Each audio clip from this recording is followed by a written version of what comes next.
그 지옥 같은 한 해를 겪은 가족은 바로 저희 시댁 식구들이에요. 저는 그 불행을 옆에서 지켜보고 함께 겪기도 하며 피눈물을 흘려야 했죠. 이젠 그나마 그땐 그랬지 하며 덤덤히 이야기해 볼 수 있는 당시의 이야기를 지금부터 여러분께 들려드리려고 합니다. 저는 쿤다니 지방에서 나고 자랐어요. 고등학생 때까진 유도를 하다 제 재능의 한계를 느끼고 그만두었죠. 성인이 된 후엔 지방직 공무원 시험에 몇 번이나 도전해 지역의 군청 공무원으로 재직하게 되었습니다.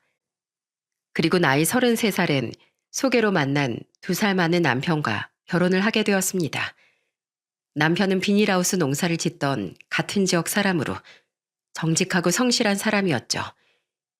일찌감치 결혼한 오빠와 경기도에서 함께 살던 저희 부모님도 그런 남편을 무척 마음에 들어 하셨어요.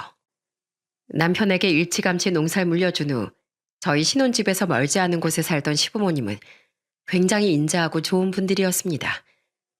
남편은 형제가 위로 3살 많은 형님뿐이었는데 딸이 없어서인지 시부모님은 저를 많이 예뻐해 주셨어요.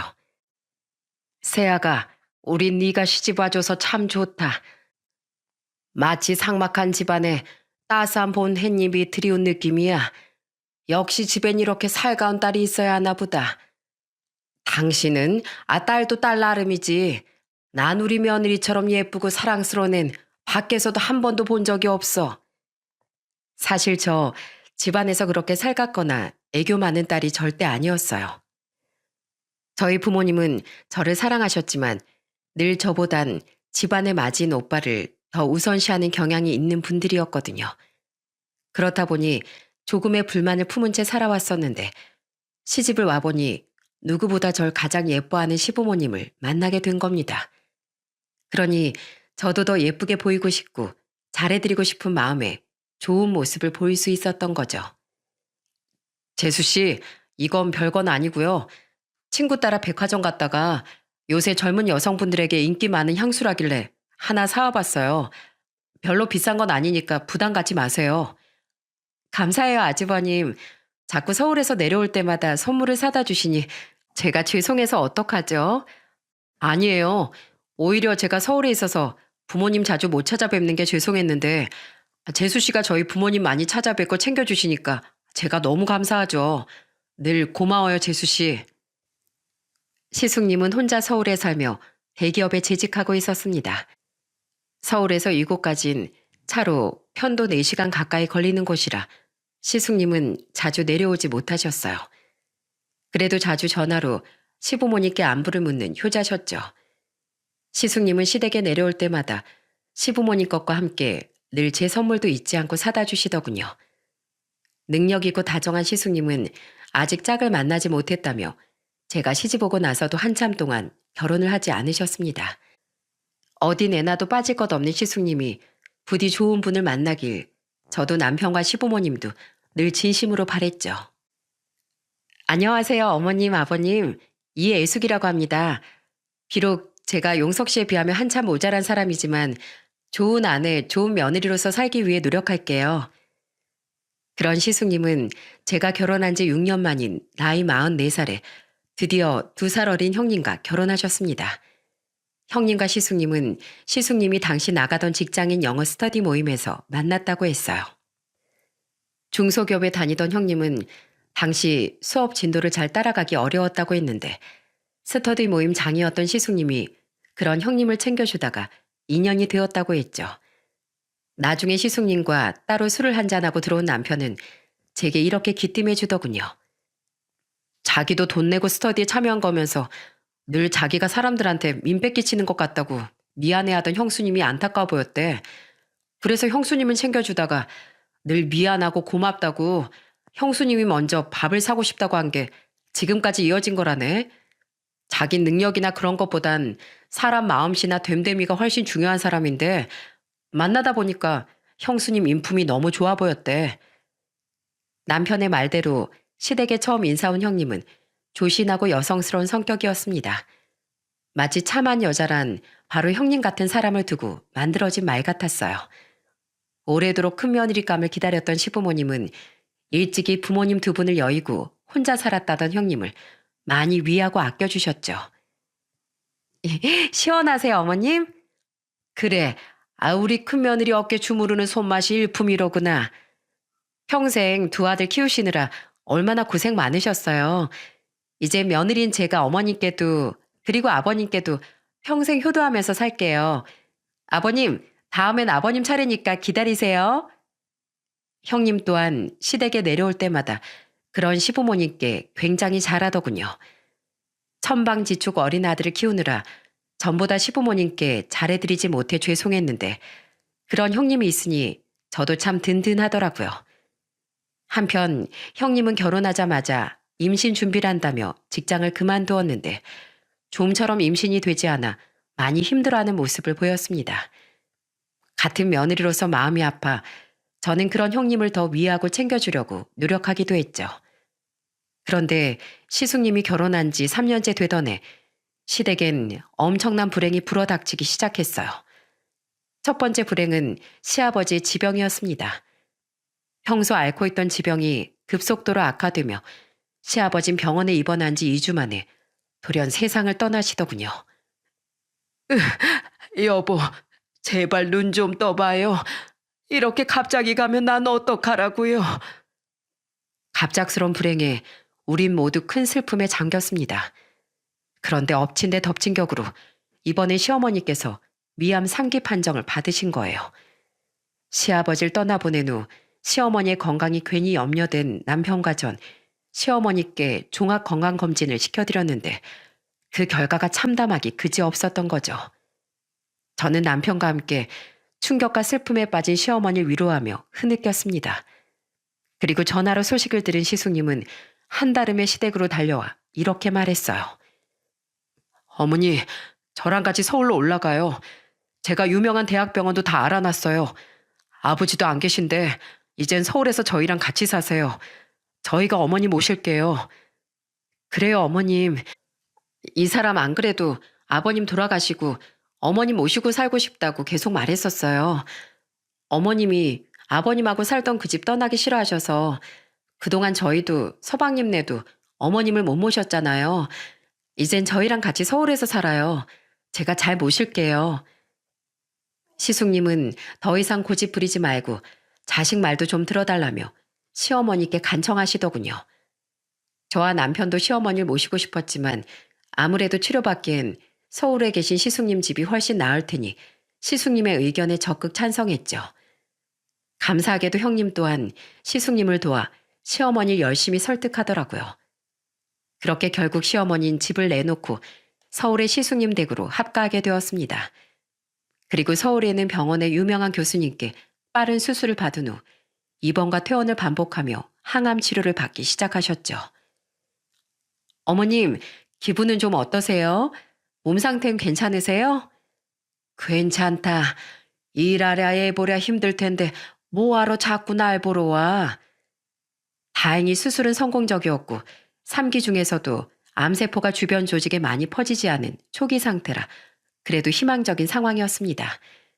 남은 건 시어머니께서 힘든 항암을 잘 견뎌내 주시길 바라는 것뿐이었죠. 저는 아들을 데리고 남편과 함께 2주에 한 번은 시어머니를 찾아뵀는데 병원에서건 집에서건 시어머니를 살뜰히 챙기는 형님의 모습에 안도하면서도 깊은 감사함을 느꼈어요. 시어머니는 6개월간의 항암치료를 잘 이겨내고 계셨습니다. 그런데 항암 부작용으로 인해 시어머니는 그만 미각을 잃고 말았어요.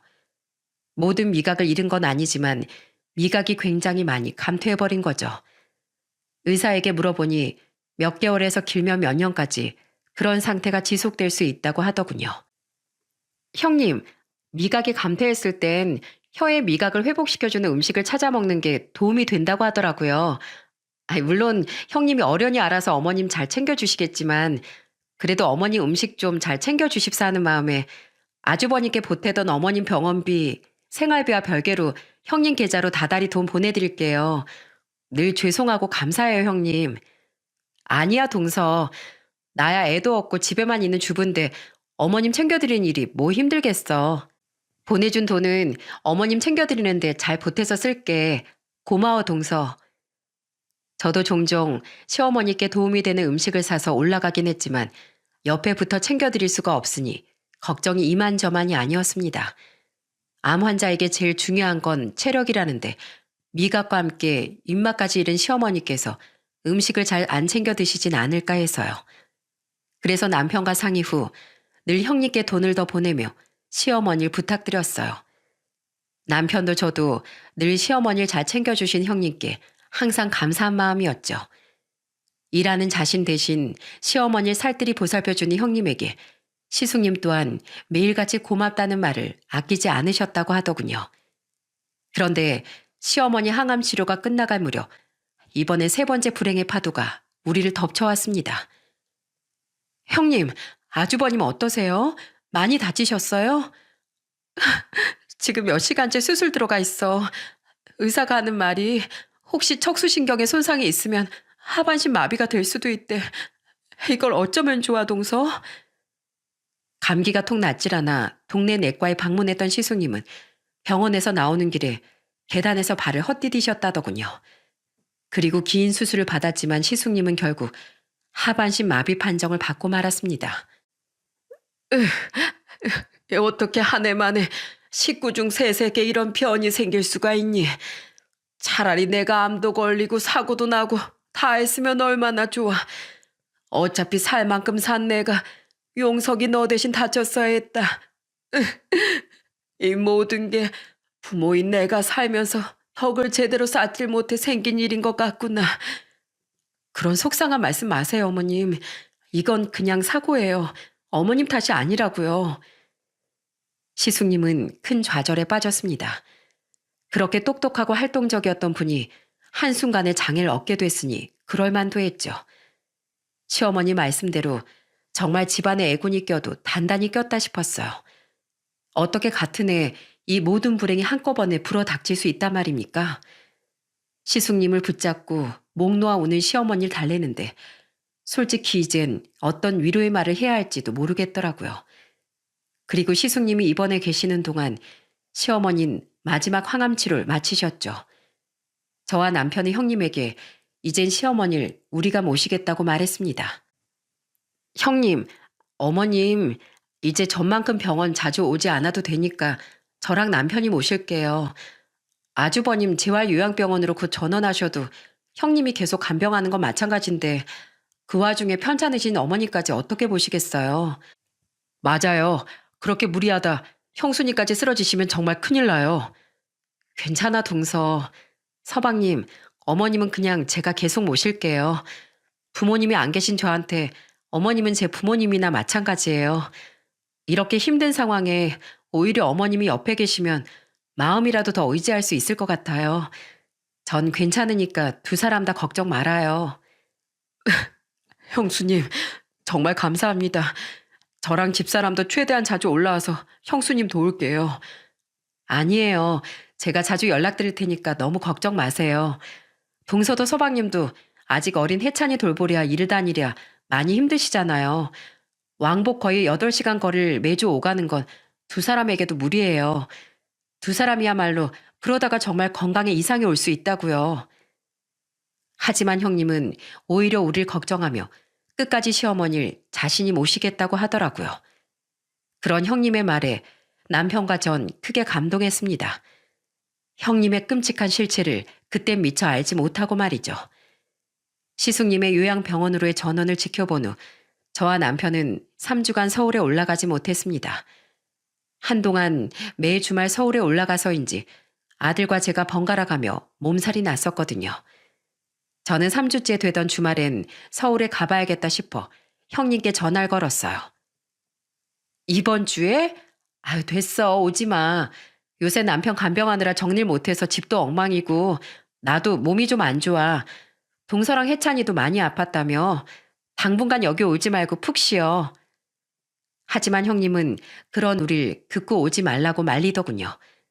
하긴 형님도 많이 힘드시겠지 싶어 저와 남편은 시어머니와 시숙님께 우선 안부 전화만 드렸어요. 시숙님은 여전히 기운이 없으셨고 시어머니 또한 마찬가지더군요. 전 시어머니께 조만간 꼭 서울에 올라가겠다고 말하곤 전화를 끊었습니다. 그리고 일찍 잠자리에 들었는데 그날따라 꿈자리가 영 뒤숭숭하더군요. 어머마, 네 시애미 좀 제발 도와다오. 네 시애미를 도와줘. 네? 그게 갑자기 무슨 말씀이세요, 아버님?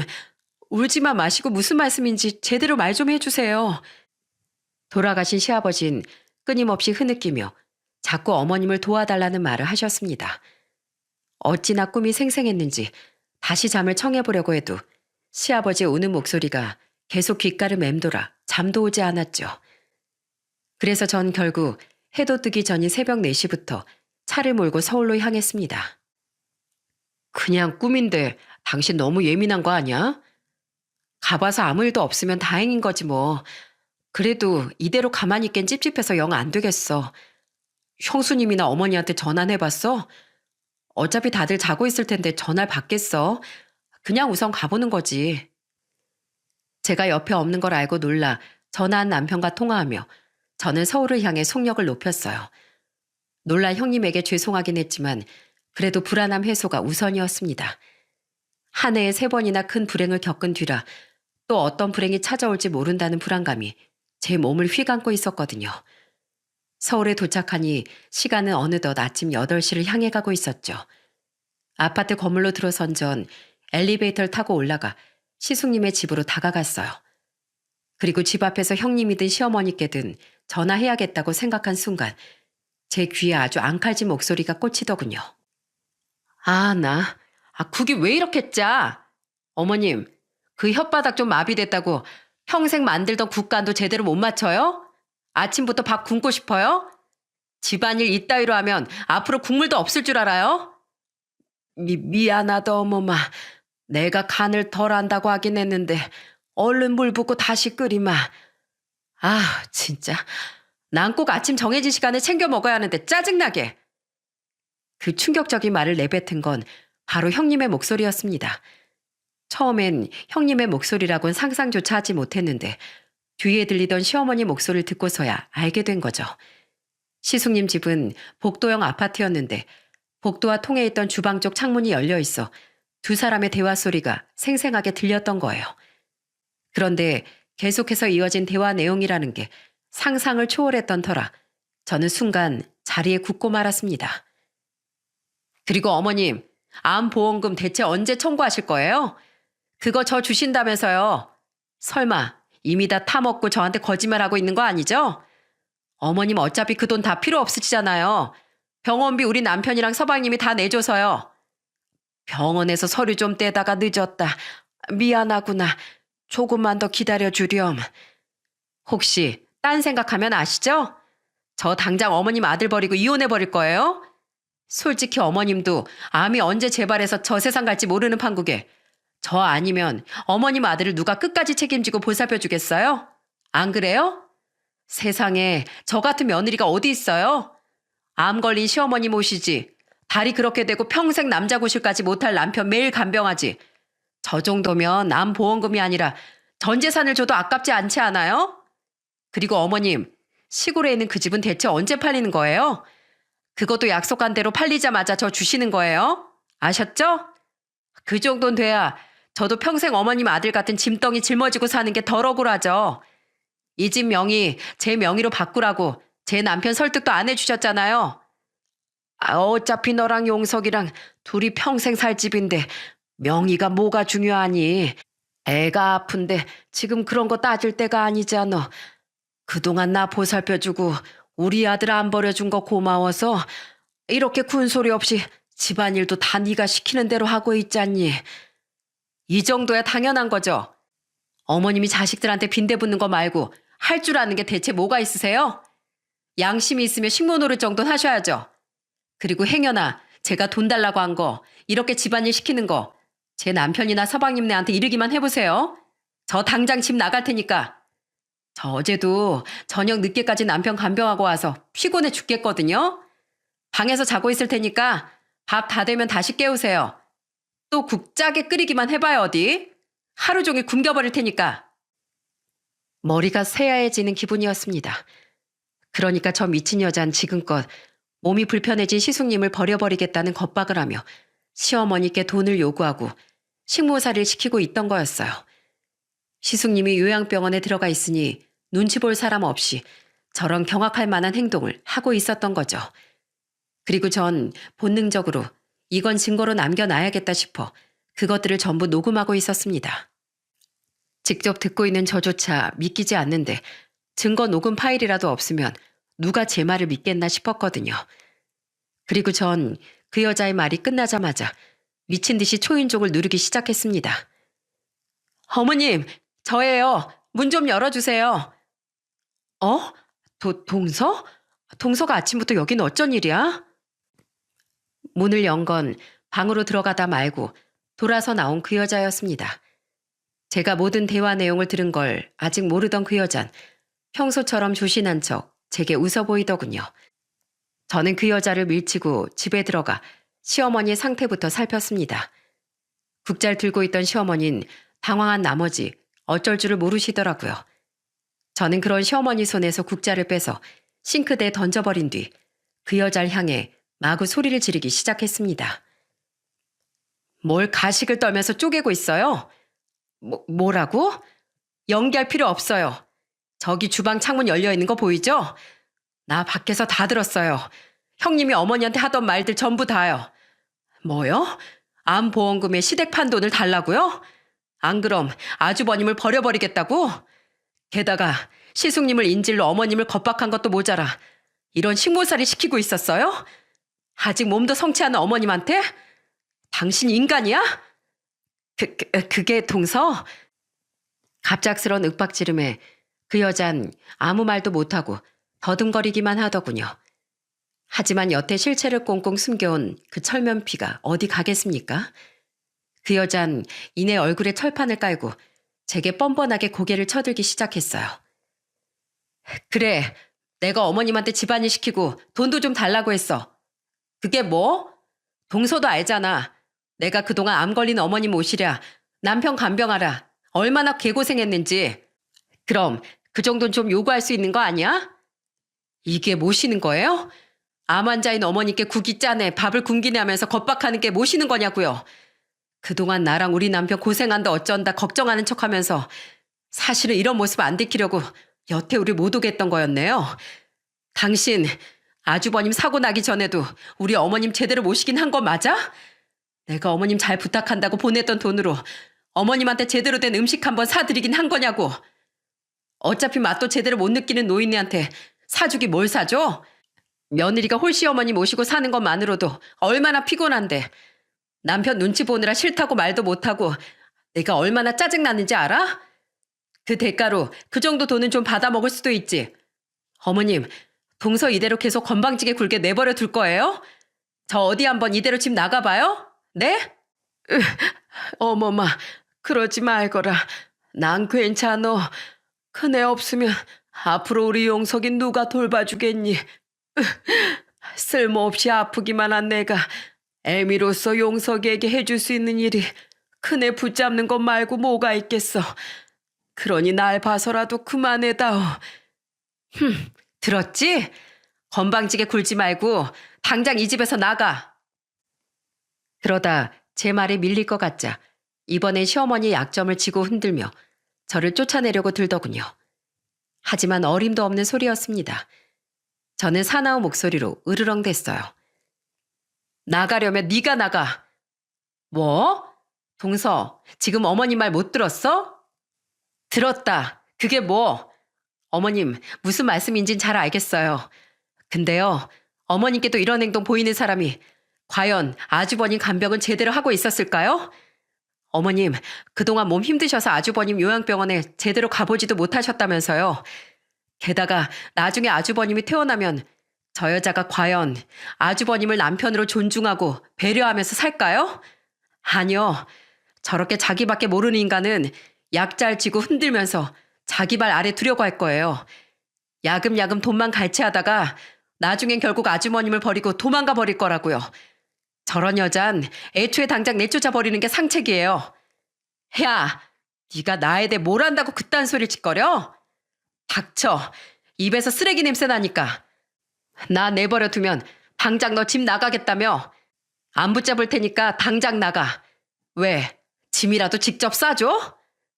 이게 날 우습게 봐?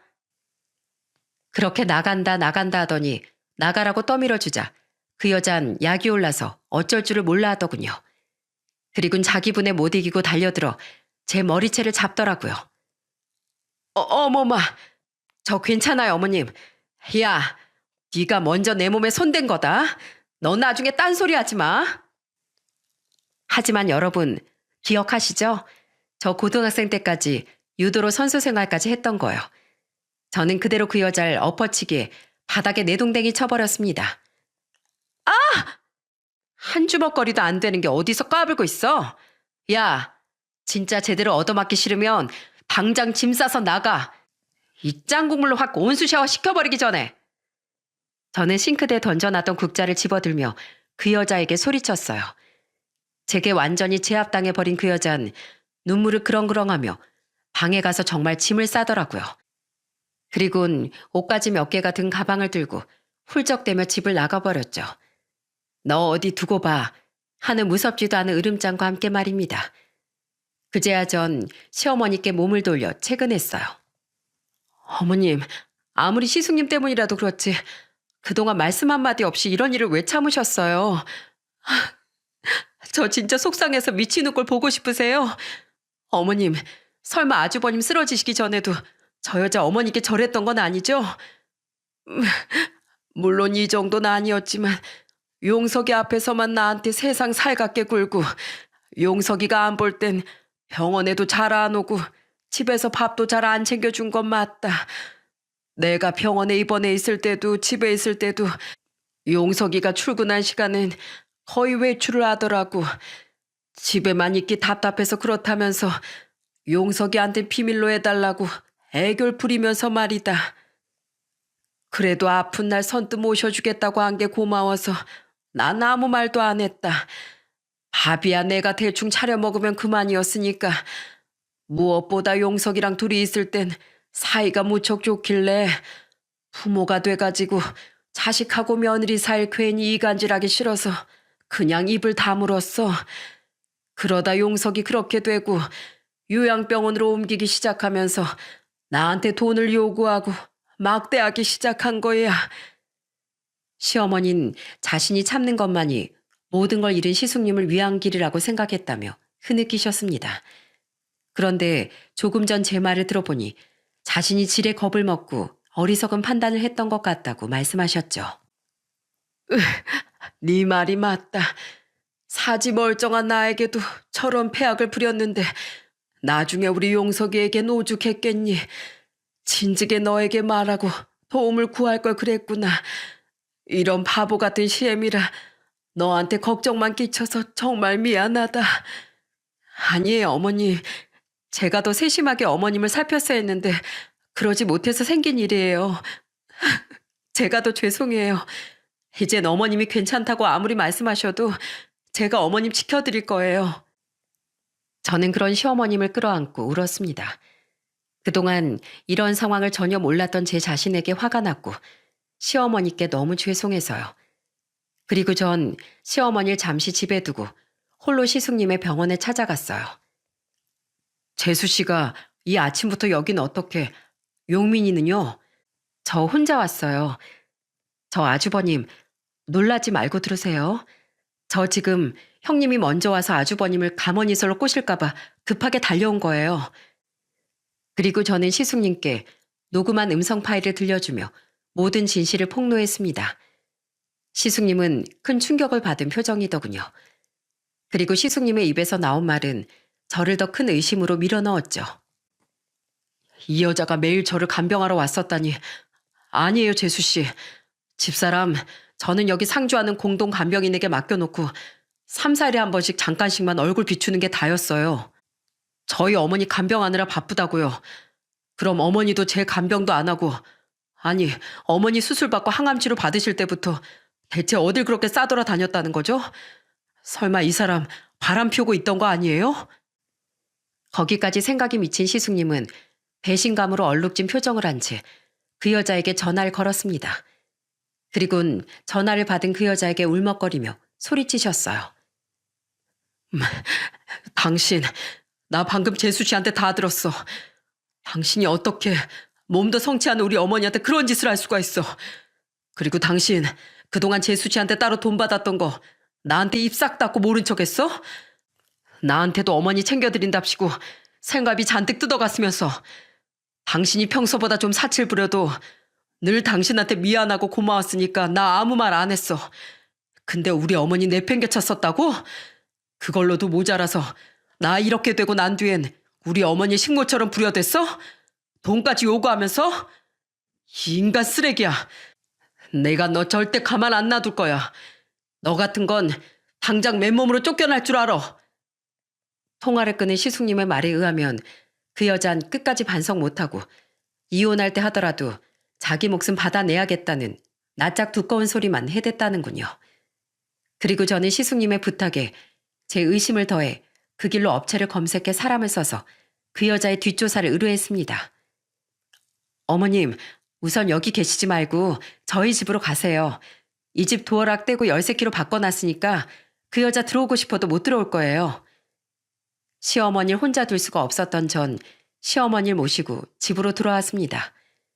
남편은 갑자기 집으로 온 시어머니를 보고 한 번 놀라고 제게 그 여자의 실체를 전해들은 뒤 음성 녹음까지 듣곤 거의 뒤로 까무러칠 뻔했죠. 돌아가신 아버지가 진짜로 당신 꿈에 나타나서 어머니를 도와주신 건가? 그 여자 진짜 미친 거 아니야? 어떻게 사람의 탈을 쓰고 그런 짓을 해? 몸 불편해진 자식 걱정하는 부모 마음을 약점 잡아서 어떻게 그런 짓을 할 수 있냐고. 어머니, 그동안 까맣게 몰라서 어머니가 그런 일을 겪게 만들어서 정말 죄송해요.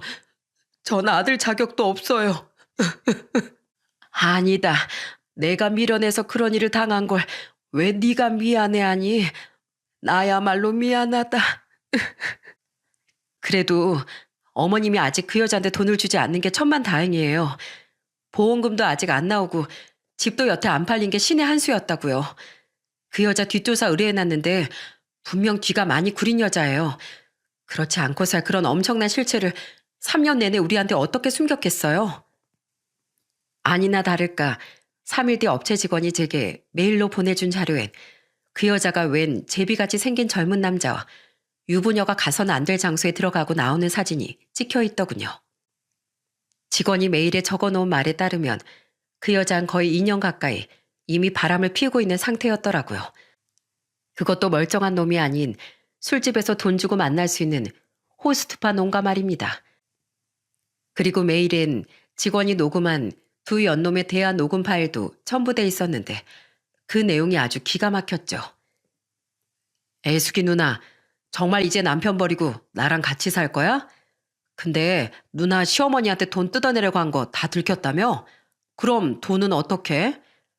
그래도 내가 그동안 그놈 엄마 돌보고 몇 달이나마 다리 못 쓰는 그놈 옆에도 이혼 안 하고 붙어 있었는데 법원에서 어느 정도 재산 분할은 인정해 주지 않을까? 우선 너희 집에서 살림부터 차리고 돈은 차차 모으자고. 뭐? 내 집에서? 그럼 앞으로 내 용돈은? 내가 어떻게 해서든 일해서 벌어올게. 됐어. 겨우 술집이 때려칠 수 있다고 좋아했는데 내가 꽝을 물었잖아. 됐고, 누나 대기업 남자 꼬시려고 실력도 안 되는 영어 스터디 들어가서 지금 남편 꼬셨던 거라며? 앞으로도 그냥 지금처럼 나 일하는 데 오면 만나고 용돈 좀 주다가 돈 잘 버는 남자 또 물어서 결혼해. 그땐 지금처럼 피임하지 말고 애라도 하나 낳아서 확실하게 재산 분할해 오던가 해. 그럼 내가 진짜 누나랑 같이 살아줄 테니까. 뭐? 나한테 이혼하고 또 결혼을 하라고? 야, 너 나 사랑한다며? 어떻게 날 그렇게 지갑 취급만 할 수가 있어? 사랑했지, 누나 돈을. 몰라. 나 갈 거야. 오늘부터 우리 집 오지 마. 야, 나쁜 놈아. 그럼 나 당장 잠은 어디서 자라고? 몰라. 고시원 방이나 구하던가. 한심하게도 그 여잔 시어머니의 돈을 뜯어내자마자 시숙님과 이혼한 후 그 술집 농가 살림을 차리려고 한 거예요. 그리고 모든 일이 수포로 돌아간 걸 안 그놈에게 재빠르게 손절당한 거죠. 게다가 또 하나의 엄청난 반전은 그 여자의 부모님이 멀쩡히 살아있었다는 사실이었습니다. 그놈 집에서 더 이상 신세를 지지 못하게 되자 이해숙 씨는 자기 부모의 집을 찾아갔다가 소금을 맞고 쫓겨났습니다. 모친으로 추정되는 아주머니 말을 들어보니 집에 돈을 몇 번이나 훔쳐서 도망갔다가 영원히 절연당한 모양이더군요. 라는 메일의 하다 문구는 남편과 저 그리고 시어머니를 더욱 경악하게 했죠. 그냥 그 여잔 처음부터 끝까지 전부 다 거짓투성이인 사기꾼이었던 거예요. 남편과 전 오랜 고민 끝에 이 모든 사실을 가감없이 시숙님에게 전달했는데 아이러니하게도 그 일은 사고 후 오랫동안 무력감에 빠져있던 시숙님이 기운을 차리게 하는 기폭제가 되었답니다. 내가 이런 한심한 여자한테 속아 넘어가서 장장 3년을 같이 살았다는 거야? 재수씨, 제가 재수씨 얼굴 보기가 너무 창피합니다. 제 스스로가 너무 한심하네요. 저 오늘부터 재활운동도 정말 열심히 하고 다리가 영영 돌아오지 않는데도 이악 물고 열심히 살 겁니다. 제가 누구 좋으라고 인생을 망가뜨린답니까? 아주 그 여자 보란 듯이 떵떵거리면서 잘 살 거예요. 사람 일 참 알다가도 모를 일이죠. 저랑 남편은 오히려 시숙님이 더 큰 절망감에 빠지게 될까 정말 많이 걱정했었거든요. 물론 시숙님이 느낀 배신감과 상처는 이루 말할 수 없이 컸겠지만 더 안 좋은 생각을 하는 것보단 그쪽이 훨씬 나았어요. 저는 한동안 휴가를 쓰고 시숙님을 돕기 위해 최선을 다했습니다. 남편은 농사가 한창 바쁠 때라 쉴 수가 없었거든요. 때문에 남편에게 아들의 어린이집 등하원을 부탁하고 제가 직접 서울에 머물며 발로 뛰었던 거죠. 저는 시숙님의 부탁에 따라 시숙님의 집을 부동산에 내놨고 유능한 이혼 전문 변호사를 알아봤어요. 그리곤 시숙님을 직접 휠체어에 태워 변호사님께 데려다 드려 이혼 소송과 위자료 청구 소송을 도왔죠.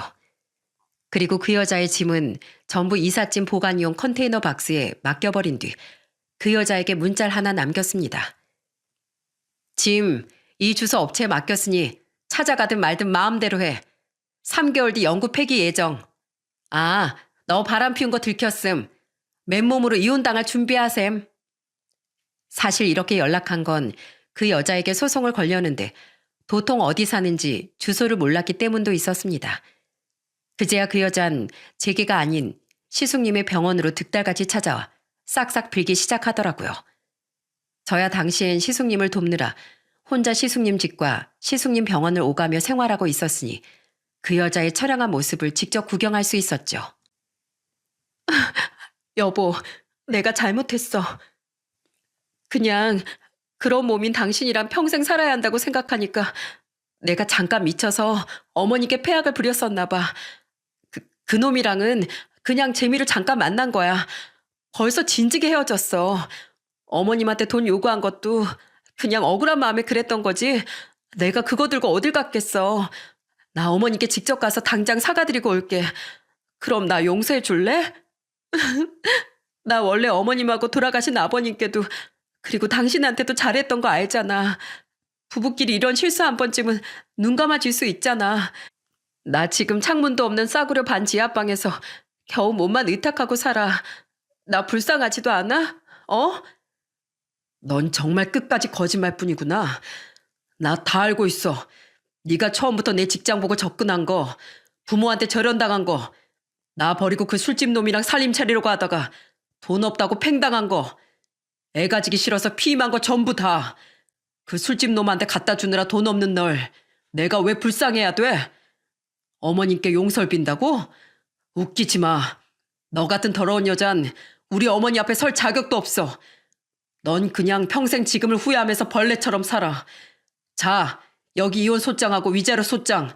위자료는 네가 손이 발휘되도록 빌어도 청구할 거고 이혼은 선택해. 얌전히 협의 이혼하고 맨몸으로 나갈 건지 이혼 소송 걸려서 피가 바짝바짝 말라보던지 어차피 결과는 똑같을 테니까. 단호한 시숙님의 모습에 그 여잔 이번엔 저를 보며 동서하고 불쌍한 척 부르더군요. 저는 냉정히 그 여자를 내려다보며 짧고 굵게 말했죠. 동선 무슨? 확 그냥. 한 번만 더 그렇게 부르면 동으로 서로 분리시켜서 확 날려버린다. 이미 제게 엎어치길 당한 적 있는 그 여잔 얼굴이 새파랗게 질리더라고요. 결국 그 여자는 그날 울며 겨자 먹기로 협의 이혼 서류에 서명한 뒤 위자료 청구 소송장을 품에 안은 채 병실을 나가야 했습니다. 그렇게 시숙님과 그 여잔 결혼 3년 만에 거대한 파경을 맞고 말았죠. 제가 마지막으로 한 일은 그동안 알아놓은 저희 지역 재활 전문 요양병원으로 시숙님을 옮기는 일이었습니다. 그날은 남편이 직접 차를 끌고 와서 시숙님을 도왔죠. 아무래도 4시간 거리의 서울을 계속 오갈 순 없다 보니 시숙님을 가까이 모셔야 옆에서 챙겨드릴 수 있을 테니까요. 그렇게 햇수로 2년이 흐른 지금 저희가 어떻게 살고 있냐면 말이죠. 다들 나와서 밥 먹어라. 오늘 국간이 아주 기가 막히게 됐다. 아유, 어머님, 제가 얼른 씻고 나와서 밥 차린다니까요. 왜 자꾸 힘들게 집안일 하세요? 다들 일하는데 나만 집에서 놀아? 이젠 혓바닥 감각도 돌아왔겠다. 몸도 많이 회복됐겠다. 오히려 너무 안 움직이면 병이 더 커진다고 교수님도 그러더구나. 얘 용서가, 너 아직 일 안 끝났어? 우선 우린 팔리지 않던 시부모님의 집에 들어와 다 같이 살고 있습니다. 남편과 저, 올해로 9살 된 우리 아들, 시어머니, 그리고 기적적으로 하반신에 약간이나마 감각이 돌아온 시숙님, 이렇게 모두 함께 말이죠. 저희 신혼집보단 시댁이 훨씬 크기가 커서 다 같이 살기엔 안성맞춤이었거든요. 피나는 노력을 한 시숙님은 재활을 시작한 지 3개월 뒤 조금씩 감각이 돌아오기 시작했습니다. 요양병원에서 퇴원한 지금은 심히 절뚝거리긴 하지만 천천히 스스로 거동을 할 수 있는 상태까지 도달하셨죠. 하지만 전처럼 회사 생활을 해내긴 무리가 있었기에 시숙님은 자신의 전공을 살려 프리랜서로서 재택근무를 하고 계세요. 워낙에 능력이 있으시니 벌이도 쏠쏠해 요즘엔 제 벌이를 훨씬 웃도는 금액을 매달 벌고 계신답니다. 그리고 시어머니께선 다행히 여태껏 재발 없이 날이 갈수록 건강을 되찾고 계세요. 항암 부작용이던 미각 장애도 회복되어 원래 음식 솜씨를 현란히 발휘하고 계시죠. 저와 남편이 시어머니께 제발 집안일에 손 좀 대시라고 부탁하는데 통 들어주질 않으시더라고요. 그래서 저와 남편은 주말만이라도 모든 집안일을 도맡아 하고 있습니다. 큰아빠, 나 이거 로봇 조립해 주세요. 원래도 시숙님을 잘 따랐던 우리 아들은 지금도 여전히 시숙님을 슈퍼맨이라고 부르며 좋아한답니다. 한 번은 왜 시숙님이 슈퍼맨이냐고 물어보니 아들이 이렇게 대답하더군요. 큰아빤 못하는 게 하나도 없으니까요. 우리 학교에도 다리가 불편한 친구가 한 명 있는데요. 친구들이 걔를 놀리길래 제가 하지 말라고 다들 혼내줬어요. 노래 못하는 사람이 있으면 잘하는 사람이 있는 것처럼 그 앤 그냥 남들과 다를 뿐이잖아요. 큰아빠처럼요. 걘 그림을 아주 잘 그려요. 다들 걔보다 달리긴 잘하지만 그림 그리는 건 걔가 최고라니까요. 그 말을 듣는데 괜히 자신이 위로받은 듯 시숙님이 눈가를 붉히더군요. 저는 아들의 머리를 쓰다듬으며 세상을 보는 올바른 눈을 가진 아들을 대견하게 여겼죠. 맞아, 몸이 불편한 건 남들과 다를 뿐이지 틀린 게 아니야 하고 말해주며 말입니다. 시숙님과 이혼한 그 여잔 그 뒤 몇 번이나 시숙님께 연락을 한 것 같더라고요. 그 나이 취직도 안 되고 그나마 꼴랑 쥐고 있던 돈도 저한테 위자료로 다 토해내서 힘들다고 제발 돈 좀 빌려달라고 몇 번 모르는 번호로 문자를 보냈더라고요. 제가 그 여자 번호는 진즉에 차단해버렸거든요. 물론 문자는 오는 족족 무시하고 있지만요. 사실 그 문자 나한테도 몇 번 왔었다. 어머님한테도요? 저한테도요. 그래서 전 남한테 빌붙을 한심한 생각만 하지 말고 똑바로 좀 살아라. 이러고 답장 한번 해줬네요. 알고 보니 그 여잔 같은 문자를 제 남편을 뺀 우리 3사람에게 모두 보냈더군요. 제가 딱 한 번 저런 답장을 한 걸 빼면 모두 그 여자의 문자를 무시했었지만요. 아마 지금도 그 여잔 돈 많은 남자를 물색하고 뒤로는 외도 같은 몰상식한 짓을 해대며 아주 한심한 인생을 살고 있을 거라고 생각해요. 시숙님은 우스갯소리로 제 다리가 우리 집에서 빈대를 박멸해냈네요 하고 웃으셨습니다. 우린 차마 시숙님을 따라 웃지 못했죠. 그래도 우린 조금씩이나마 그 끔찍했던 한 해를 기억에서 밀어내며 다시 행복을 찾아가고 있습니다. 저희 친정 부모님도 시댁 식구들과 가족된 의리를 지키며 살아가는 저를 자랑스러워 해주시더군요. 전 앞으로도 지금처럼 시어머니의 완치를 위해 노력하고 시숙님의 희망찬 내일을 응원하며 살아갈 예정이랍니다. 남편과 아들에게 좋은 아내와 엄마이듯 시어머니와 시숙님께도 늘 좋은 가족으로서 옆에서 함께 해주고 싶어요. 남편은 늘 제게 많이 고마워하지만 저는 알고 있습니다. 만약 친정 식구들에게 같은 일이 생겼다면 남편 또한 저처럼 똑같이 행동해 줬을 사람이라는 것을요. 부부가 된다는 건 이렇듯 서로의 가족까지 온전히 내 세계에 받아들이는 일이니까요. 저는 제 사연을 통해 제발 부부간의 의리도 모르는 인간들은 애초에 결혼이라는 걸 하지 말았으면 한다는 의견을 꼭 전하고 싶었습니다. 돈이나 집안 배경 등 계산적인 환경, 충분히 볼 수 있다고 생각해요.